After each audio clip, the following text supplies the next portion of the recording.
Hello दोस्तों, स्वागत है आप सभी का अपने YouTube channel English by JP Maurya के इस नए वीडियो लेक्चर में।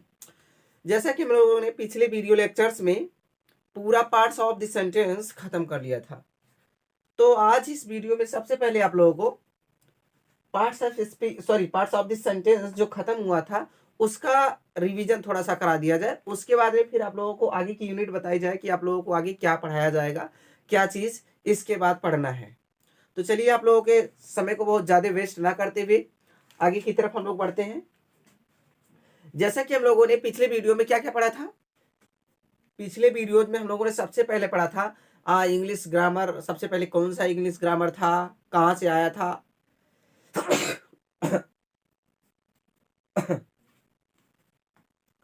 तो जैसा कि हम लोगों ने पढ़ा था, सबसे पहले सिर्फ लैटिन ग्रामर था और जो कि कहाँ पढ़ाया जा रहा था, इंग्लैंड के स्कूलों में पढ़ाया जाता था। और जो सबसे लैटिन ग्रामर थी उसको लिखा किसने था, वैरो ने लिखा था। और फिर हम लोगों का जो ग्रामर आया इसको विलियम ब्लोकर ने लिखा, ये चीज बताया गया था। उसके बाद में फिर बताया गया कि हम लोगों का जो ग्रामर शब्द था वो किससे बना था, ग्रामेटिके से बना था। और ये दो शब्द थे, ग्राम और टिके। ग्राम का मतलब समथिंग रिटन बताया गया था और टिके का मतलब टेक्निक।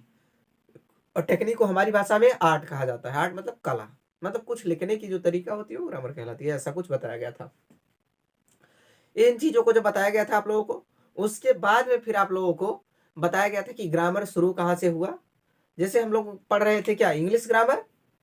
तो इंग्लिश ग्रामर जब हम लोग पढ़ रहे हैं तो इंग्लिश ग्रामर को पढ़ने के लिए हम लोगों को इंग्लिश लैंग्वेज की जरूरत पड़ेगी ना। तो इंग्लिश ग्रामर को पढ़ने के लिए हम लोगों को इंग्लिश लैंग्वेज की जरूरत पड़ेगी, और इस इंग्लिश लैंग्वेज को बोलने के लिए साउंड की जरूरत पड़ेगी ना। कोई भी साउंड निकलेगा इंग्लिश में तो वो इंग्लिश लैंग्वेज तभी तो बोला जाएगा। उसके बाद में फिर इन साउंड्स को बोलने के लिए हम लोगों ने किसका यूज किया था, 26 लेटर्स का। किसका, 26 लेटर्स। 26 लेटर्स का इस्तेमाल किया था। और इन्हीं 26 लेटर्स को हम लोग बोल रहे थे क्या, अल्फाबेट बोल रहे थे। और ये 26 लेटर्स जो थे ये 2 ग्रुप्स में डिवाइड हुए थे। पहला हम लोगों का जो था वाउल्स, वावेल ही। और दूसरा आप लोगों का कांसानेंट था। उसके बाद में जब हम लोगों ने इन्हें मिलाया था तो हम लोगों के सामने एक नई यूनिट निकल के आई थी। वो क्या था, वर्ड निकल के आया था, है ना। उसके बाद जब कई वर्ड्स मिला दिए थे हम लोग, तो हम लोग के सामने 2 यूनिट फिर से निकल के आई थी। एक आया था फ्रेज, और दूसरा यूनिट जो निकल के आया था वो क्या था, क्लास निकल के आया था।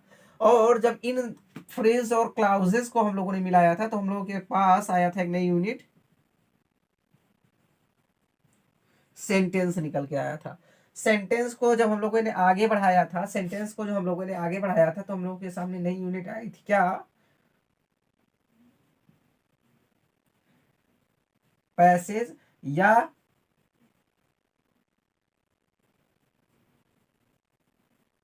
पैराग्राफ। और जब हम लोगों ने कई सारी घटनाओं को, पैसेज को जब मिला दिया था तो हम लोगों के सामने एक नई यूनिट आई थी, स्टोरी। इतनी चीजें हम लोगों ने देखा था। लेकिन हम लोग जो आगे पढ़ रहे थे वो सेंटेंस पढ़ रहे थे, इसी पे सब डिपेंड था। इसको हम लोगों ने पूरा खत्म कर लिया। अब आगे जो हम लोगों को पढ़ना है, जो मेन जड़ है आपके ग्रामर की, वो आप लोगों का ये नहीं, ये सब चीजें उसी में आ जाएंगी। ये वर्ड मेन आप लोगों का जड़ यही वर्ड है इंग्लिश ग्रामर में। अगर इसको समझ लिए आप अच्छी तरह से तो समझ लीजिए आपको 85% ग्रामर लगभग आ गया। तो इन्हीं वर्ड्स को समझने के लिए हम लोग आगे की यूनिट को इसी के सहारे पढ़ेंगे। इसी वर्ड को हम लोगों को पढ़ना है। जैसा कि इस वर्ड को पढ़ने का जरूरत क्यों पड़ा, थोड़ा दो सेंटेंस के माध्यम से आप लोगों को समझाना चाहेंगे। देखें, जैसे यहां पर आप लोगों ने सेंटेंस के अंतर्गत कुछ चीजें तो जान ली थी, लेकिन कुछ चीजें रह गई है। देखिए, दो सेंटेंस आप लोगों के सामने पेश कर रहे हैं। पहला सेंटेंस आप लोगों के सामने हम रखते हैं, जैसे मान लीजिए a beautiful women is going to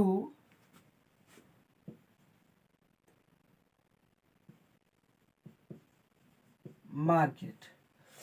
ये आप लोगों के सामने एक सेंटेंस हमने रखा, और एक सेंटेंस हमने आप लोगों के सामने रखा दूसरा सेंटेंस, दिस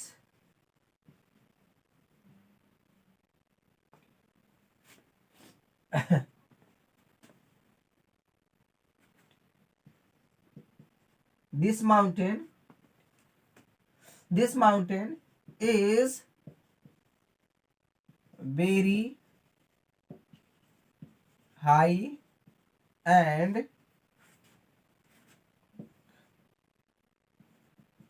big। ये है आप लोगों के सामने। तो चलिए अब थोड़ा इन सेंटेंसेस पे गौर फरमाते हैं। A beautiful women is going to market. एक सुंदर सी औरत जो है वो इस बाजार को जा रही है। तो आप लोग थोड़ा ध्यान दें कि इसमें से कौन कौन से शब्दों को आप पहचान सकते हो।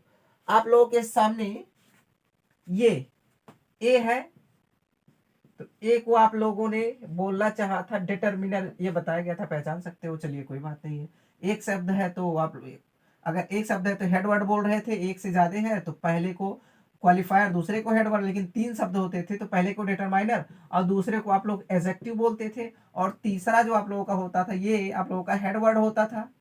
हेडवर्ड के बाद और वर्ब से पहले कुछ आता था तो एडजेक्टिवल फ्रेज होता था।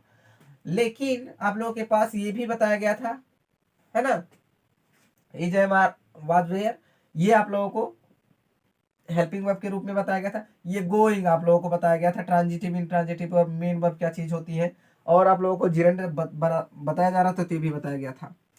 ये टू लगा है भैया, ये टू क्या चीज है इसके बारे में तो कुछ नहीं बताया गया था। तो इसको कैसे पहचानोगे? ये भी एक वर्ड है, ये एक वर्ड है, ये एक वर्ड है, ये एक वर्ड है, ये एक वर्ड है, ये एक वर्ड है, ये एक वर्ड है, क्या चीज है? चलिए, ये मार्केट, मार्केट क्या चीज है? ये भी तो एक वर्ड ही है। इसको क्या नाम दोगे? चलिए दूसरा सेंटेंस देखिए, this mountain is very high and big. यह पहाड़ बहुत ही ऊंचा और बड़ा है। अब इसमें एक एक वर्ड को पहचान के देखते हैं। आप लोगों के पास सब्जेक्ट में दो शब्द हैं, एक माउंटेन और एक दिस। तो माउंटेन, अब दो शब्द है तो बताया गया था एक को क्वालिफायर एक को हेडवर्ड। तो आप लोगों का ये जो है, ये मान लीजिए इसे हेडवर्ड आप लोगों ने बोला और इसे क्वालिफायर आप लोगों ने बोला, कोई दिक्कत हमको नहीं है।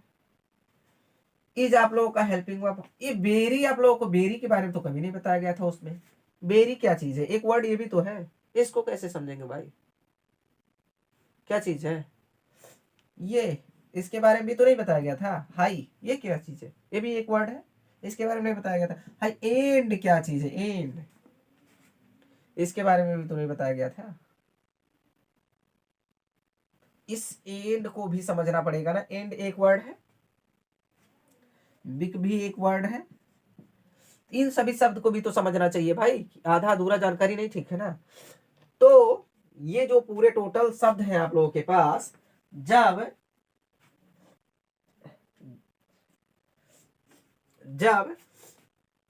ये टोटल शब्द जो है, जब हमारे ग्रामेरियंस ने इन सभी को पढ़ा तो हमारे ग्रामेरियंस ने सोचा भाई इसमें हमारे बच्चे फंस जाएंगे, पहचान नहीं पाएंगे किसको कहाँ रखना है, किसको कहाँ रखना है, किसको कौन सी कैटेगरी में रखना है, किसको कौन से श्रेणी में रखना है, किसके बाद रखना है। तो हमारे ग्रामीरियंस ने बहुत ही दिमाग लगाया और इनको कुछ पार्ट्स में डिवाइड कर दिया ताकि इनको आसानी से पहचान लिया जाए और कहाँ रखना है इनके जगह को आसानी से ढूंढ लिया जाए। तो उन्होंने सोचा कि हमारे बच्चों को परेशानी ना हो, यदि हमको परेशानी हो रही है तो उन्होंने इनको कुछ कुछ पार्ट्स में डिवाइड कर दिया। और कुछ पार्ट्स में जब डिवाइड किया तो ये सब 8 पार्ट्स में डिवाइड हुए और उन्हीं को बोला जाने लगा पार्ट्स ऑफ स्पीच। ये जो वर्ड्स थे, हमारे जो शब्द थे, इनको 8 पार्ट्स में डिवाइड किया गया और इन्हीं को बोला जाने लगा पार्ट्स ऑफ स्पीच।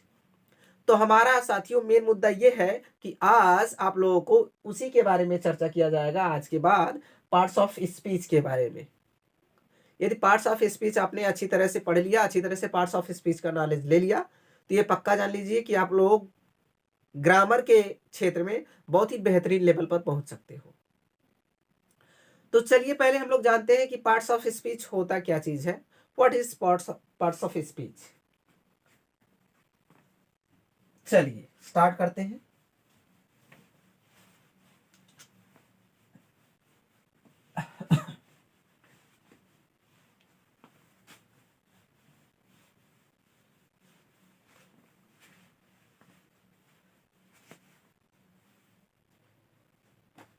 देखिए जैसे राइट किया गया है,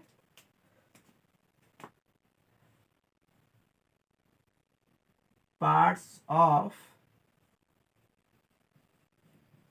speech.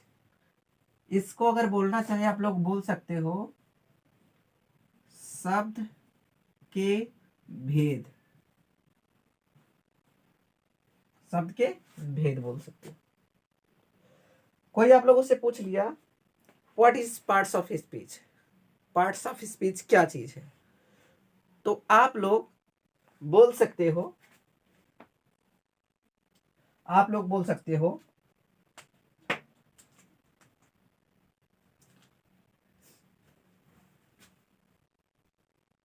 all the words are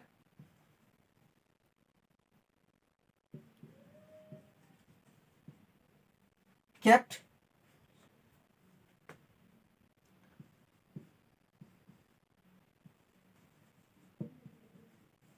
according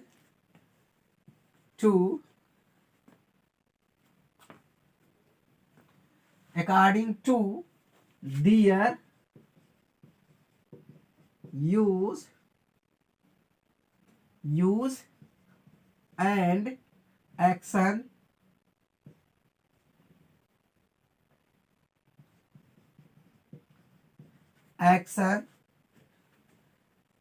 in a right order, in a right order in the sentence,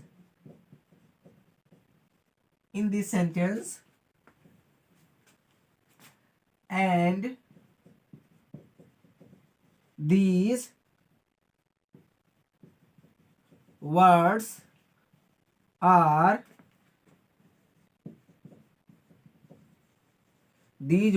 divided in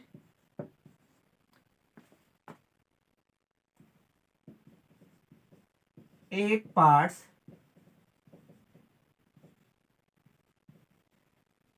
These words are called parts of speech। ये आप लोगों का इसका definition. All the words are kept according to their use and action। मतलब जो सभी शब्द है ना, उनको इनके प्रयोग तथा कार्य के आधार पर रखा गया है। कैसे? इन ए राइट ऑर्डर, एक सही क्रम में।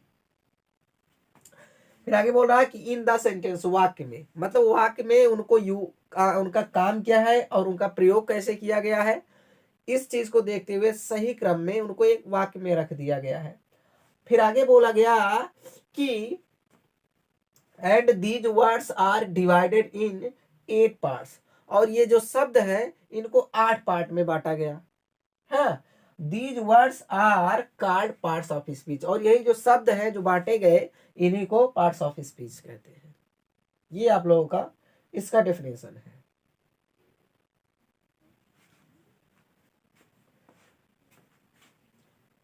चलिए अब आप लोगों को उन शब्दों को दिखाते हैं कि कौन कौन से वो शब्द हैं। चलिए आप लोगों के सामने देखिए, इसको मिटाते हैं, उसके बाद फिर बताते हैं आप लोगों को कौन कौन से वो शब्द हो सकते हैं। इसको आप लोग वीडियो को पॉज करके उसके बाद में फिर नोट कर लीजिएगा ताकि चीजें भूले ना। चलिए देखिए वो कौन कौन से शब्द हैं।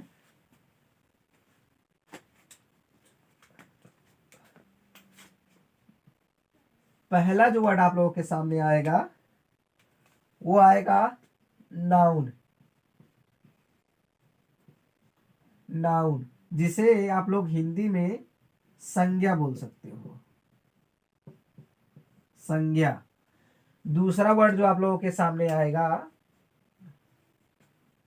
दूसरा जो वर्ड आप लोगों के सामने आएगा वो आएगा प्रोनाउन।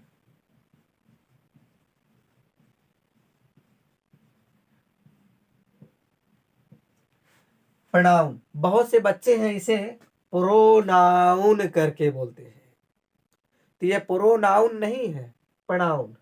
प्रोनाउन, प्रोनाउन का मतलब होता है सर्वनाम, सर्वनाम। थर्ड यूनिट जो आप लोगों के पास आएगी, जो तीसरी यूनिट आप लोगों के पास आएगी, एडजेक्टिव। एडजेक्टिव, एडजेक्टिव को बोला जाता है विशेषण। आप लोग इसे भी एडजेक्टिव नहीं बोल सकते, आप लोग इसे बोलना एडजेक्टिव। क्या बोलोगे? एडजेक्टिव। चौथी यूनिट जो आप लोगों के सामने आएगी वो आएगी आप लोगों के सामने वर्ब। वर्ब, और इसको हिंदी में बोला जाता है क्रिया। क्या बोला जाता है? क्रिया। इसे भी आप लोग वर्ब इल ऐसा नहीं बोल सकते, इसे आप लोग वर्ब।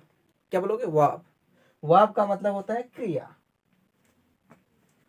ये 4 यूनिट्स आप लोगों के पास हो गई, और 5th यूनिट जो आप लोगों के पास आती है, 5वीं यूनिट आप लोगों के सामने जो आएगी वो आप लोगों के पास आएगी एडवर्ब। एडवर्ब, एडवर्ब आप लोगों का जो होता है इसका हिंदी होता है क्रिया विशेषण। क्रिया विशेषण। उसके बाद में आप लोगों के पास जो 5th यूनिट आएगी, जो 5वीं यूनिट आप लोगों के सामने आती है, सॉरी 5वीं नहीं 6वीं यूनिट जो आप लोगों के सामने आती है, 6वीं। आप लोगों के पास ये 5 यूनिट हो गया, noun, pronoun, adjective, verb, adverb. उसके बाद में जो 6 यूनिट आप लोगों के पास आती है प्रीपोजिशन।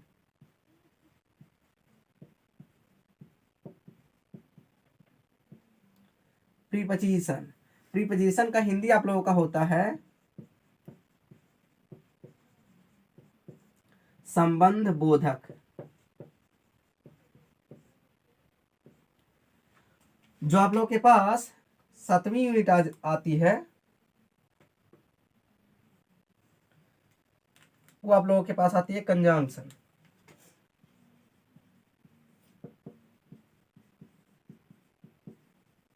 इसे कंजक्शन नहीं बोलना चाहिए, कंजंक्शन। कंजंक्शन का मतलब होता है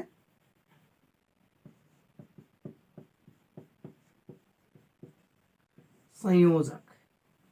और लास्ट यूनिट जो आप लोगों के सामने आती है वो आप लोगों की होती है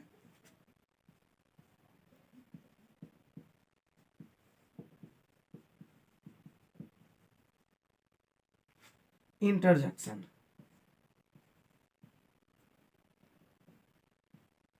इंटरजेक्शन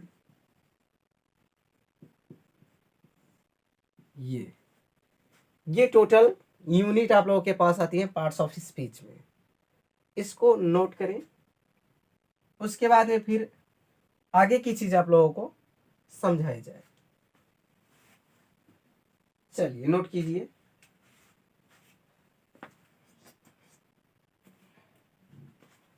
चलिए नोट है गई चीजें, आप लोग इनको नोट कीजिए, उसके बाद में फिर अब आगे की चीज समझाई जाए।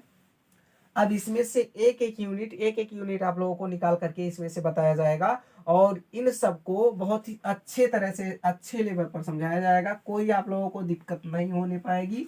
समझने की गारंटी यदि आप लोग ले रहे हो तो समझाने की गारंटी मेरी है। यदि आप लोग इत्मीनान से बैठ करके चीजों को समझेंगे, नोट करेंगे, एक बार में अगर नहीं आता है तो वीडियो को पॉज करें, दोबारा देखें, तिबारा देखें, 4 बार देखें, यदि नहीं समझ में आता है तो। और चीजें अगर बिल्कुल ही नहीं समझ में आ रही है तो आप लोग कमेंट में जरूर बता सकते हो कि सर इसका मतलब क्या हो रहा है, ये चीज अच्छी तरह से नहीं समझ में आ रहा है। तो उसके लिए आप लोगों के लिए फिर पुणे से विचार किया जाएगा। चलिए देखिए, आप लोगों को पार्ट्स ऑफ स्पीच का डेफिनेशन भी मिल गया।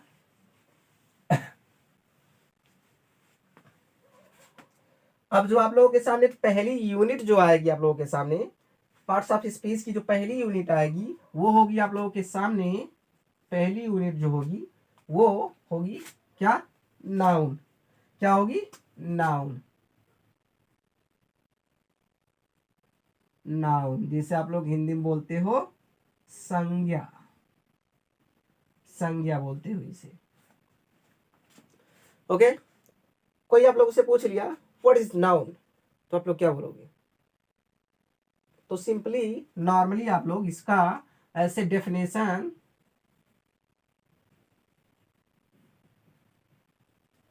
आप लोग इसके डेफिनेशन के रूप में बोल देना directly, noun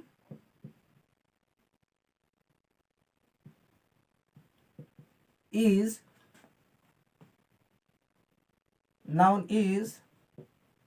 the naming word. Noun is the naming word. Noun जो होता है वो नाम वाला शब्द होता है। अब थोड़ा देखें, एक डेफिनेशन आप लोगों का रटा रटाया बहुत पहले से लोगों ने बना दिया है, वही आप लोगों के दिमाग में चलता रहता है। जो आप लोगों को फर्स्ट सेकंड फोर्थ फिफ्थ से बताया जाता है वही आप लोगों के दिमाग में चलता रहता है, वो भी डेफिनेशन आप लोगों को बता दिया जाए। जैसे वो डेफिनेशन आप लोगों का क्या होता है, जैसे वो आप लोगों का डेफिनेशन क्या होता है, डेफिनेशन नंबर ये आप लोगों का फर्स्ट ए था, और आप लोगों का जो डेफिनेशन नंबर बी होता है इसका, चले देखें।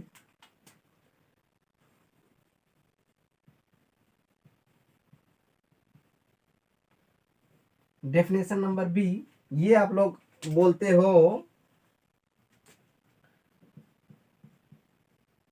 Noun is the name, noun is the name of any person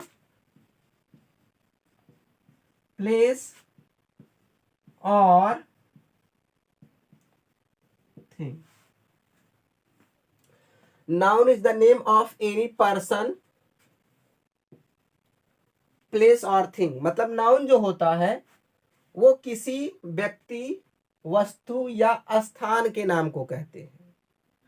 मान लीजिए किसी व्यक्ति के नाम को अगर कहना हो तो नाउन बोल देंगे, किसी वस्तु का नाम है तो नाउन बोल देंगे, और किसी पर्सन का नाम हो तो उसे नाउन बोल देंगे। ये डेफिनेशन आप लोगों का बताता है, लेकिन ये डेफिनेशन कुछ जगहों पर जाकर के मिसफॉल्ट में आ जाता है। आप लोगों के सामने अगर हम ऐसे सेंटेंस एक रख दें, जैसे देखिए ये छोटे बच्चों के लिए सही है, कोई दिक्कत नहीं है, लेकिन हाई लेवल पर आप लोग जा रहे हो तो जिसे एक सेंटेंस आप लोगों को हम दे रहे हैं, जैसे देखिए जैसे जैसे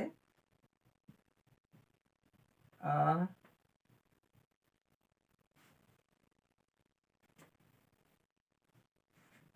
जैसे आ,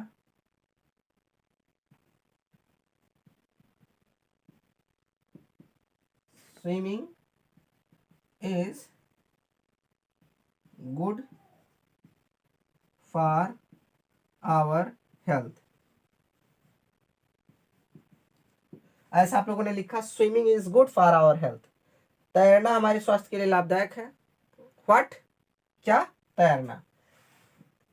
ये आप लोगों का तैरना सब्जेक्ट हो गया। और सब्जेक्ट का काम या तो नाउन करता है या तो प्रोनाउन करता है। तो प्रोनाउन आगे आप लोगों को बताया जाएगा। प्रोनाउन जो है वो फिक्स है, डेफिनेटली आप लोगों का नाउन है। लेकिन आप लोग अगर इस एग्जाम्पल को थोड़ा, सॉरी, इस डेफिनेशन को थोड़ा देखें, क्या इस पे सटीक बैठ रहा है। कह रहा है कि इस डेफिनेशन के अनुसार noun is the name of any person, place और थिंग। नाउन किसी वस्तु, व्यक्ति या स्थान का नाम होना चाहिए। क्या स्विमिंग, तैरना, किसी वस्तु का नाम है? नहीं जी, बिल्कुल। क्या ये तैरना किसी स्थान का नाम है? नहीं। क्या तैरना किसी वस्तु का नाम, सॉरी, किसी व्यक्ति का नाम है? नहीं ना। तो आप लोगों का डेफिनेशन यही मिस फॉल्ट में आ जाएगा ना। नाम है ये, लेकिन किसी एक्टिविटी का नाम है, किसी क्रियाकलाप का नाम है। तो इसीलिए आप लोग अगर बोलना चाहो परफेक्टली तो बोलना ये डेफिनेशन आप लोग, noun is the naming word. कोई भी दुनिया में अगर कोई चीज बना है तो वो नाउन है। XYZ, ये जान लीजिए। अगर आप लोग समझना चाहें, जो भी वर्ड, जो भी चीजें यदि सब्जेक्ट या ऑब्जेक्ट के रूप में यूज की जा सकती है तो पक्का वो डेफिनेटली नाउन या प्रोनाउन का काम करेंगी। ये तय जान लीजिए। सब्जेक्ट का या ऑब्जेक्ट की जगह पे अगर कोई चीज यूज किया जा सकता है तो वो नाउन या प्रोनाउन ही हो सकता है, और ज्यादातर नाउन्स ही आती हैं। बस ये जानो कि दुनिया में जितनी भी चीजें हैं, जितनी दिखाई देती हैं, जितनी नहीं दिखाई देती हैं, विजुअल चीजें हैं, इनविजुअल चीजें हैं, वो टोटल चीजें नाउन है। हाँ, उनका यूज किस तरह से हुआ है उस पे डिपेंड करता है कि इन चीजों को किस कैटेगरी में रखा गया है, उसके यूज पे डिपेंड करता है। ठीक है। तो यहाँ पर ये नाउन का काम कर रहा है। अर्थात मेरा मुद्दा था कि आप लोग इसे अगर ज्यादा प्रेफर करेंगे तो बेहतर होगा इसके तुलना में। चलिए अब थोड़ा देखते हैं इसके आगे की चीज क्या बन सकती है।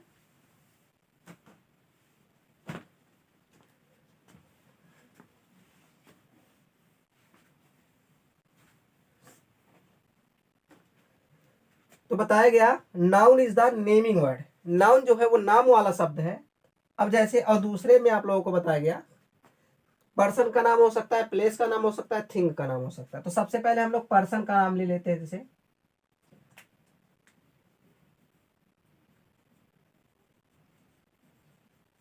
जैसे किसी पर्सन का नाम क्या हो सकता है? राम। राम पर्सन मतलब व्यक्ति, तो किसी व्यक्ति का नाम राम है। उसके बाद में मोहन हो सकता है, उसके बाद में सोहन, उसके बाद में फिर आरती, उसके बाद में अनीता, ये सब नाम ही तो है। उसके बाद में रेखा, ETC, ये सब क्या है? आदमी ही तो है, आदमी ही तो है जी। उसके बाद में फिर आप लोगों के सामने इन्हीं सब में आ सकता है, जैसे आप लोग देखना चाहें तो आ सकता है बॉय। बॉय भी कोई व्यक्ति है ना। गर्ल, गर्ल भी तो कोई व्यक्ति ही है ना।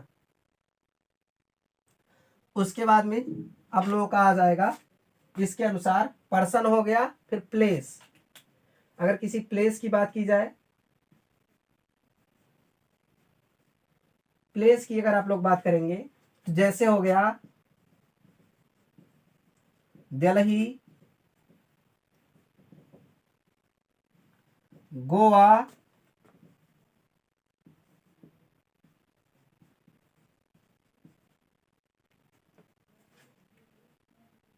राजस्थान, उसके बाद में मुंबई, उसके बाद में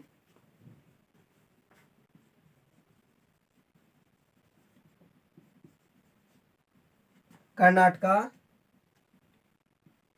कर्नाटका। उसके बाद में फिर आप लोगों का हो सकता है आगरा, आगरा, पटना, ईटीसी एटसेट्रा। दिल्ली, गोवा, राजस्थान, उसके बाद में मुंबई, कर्नाटका, आगरा, ठीक है, पटना, पटना, ईटीसी, ये सब चीजें हो सकती हैं। इतनी चीजें आप लोगों की क्या हो गई, ये आप लोगों का पर्सन का नाम, ये प्लेस का नाम हो गया। उसके बाद देखते हैं थिंग का नाम कैसे हो सकता है। थिंग, आप लोग के सामने तीसरा थिंग है। तीसरा आप लोगों के सामने थिंग हो सकता है। थिंग्स का नाम कैसे हो सकता है, जैसे चेयर, चेयर कोई चीज है ना। उसके बाद में पेन,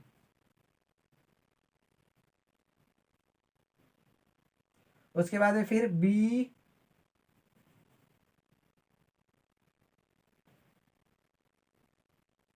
बुक, टॉय, उसके बाद में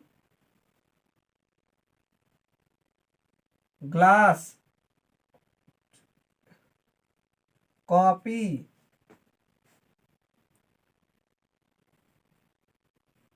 टैब, ईटीसी। ये सब क्या है, ये चीजें हैं ना, इन सब का नाम हो गया। उसके बाद में नाम और भी आ सकता है, अभी आप लोगों के सामने देखें कौन कौन सा नाम आ सकता है, इनको नोट करें। उसके बाद में फिर आगे की चीजें आप लोगों को बताई जाएंगी।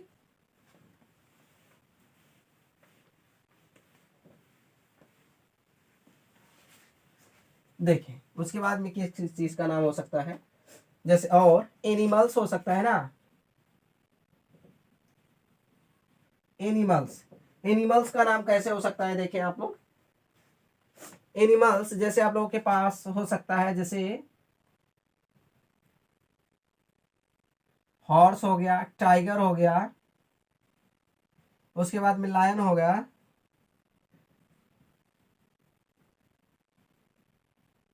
एलिफेंट हो गया, एटसेट्रा। ये एनिमल्स का नाम हो गया। नाम है कोई तो नाउन है।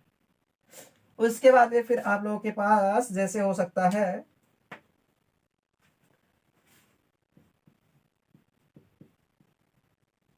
रिवर्स का नाम भी तो हो सकता है। रिवर्स जैसे गंगा,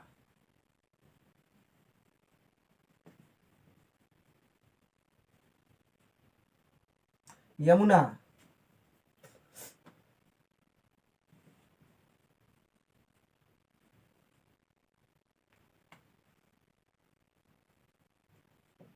सरस्वती, सरस्वती हो गया, सरस्वती होता है तो सरस्वती लिख दो, सरस्वती हो गया, कावेरी, कावेरी, तुंगभद्रा, एटसेट्रा, कृष्णा, ये सब हो सकती है। गंगा हो गया, यमुना हो गया, सरस्वती हो गया, कावेरी हो गया, तुंगभद्रा हो जाएगा, कृष्णा हो जाएगा, है ना, झेलम हो जाएगा। ये सब क्या हो जाएगा, ये सब नदियों के नाम हो जाएंगे। अभी वेजिटेबल्स के नाम आता है, वेजिटेबल्स के नाम आ जाते हैं, है ना, जैसे वेजिटेबल, वेजिटेबल में आप लोगों का टोमेटो, टोमेटो हो गया। उसके बाद में आप लोगों के पास आ जाएगा पोटैटो हो गया, पोटैटो हो गया, पी हो गया, मटर, मटर भी सब्जी में आती है ना। उसके बाद में फिर आप लोगों के पास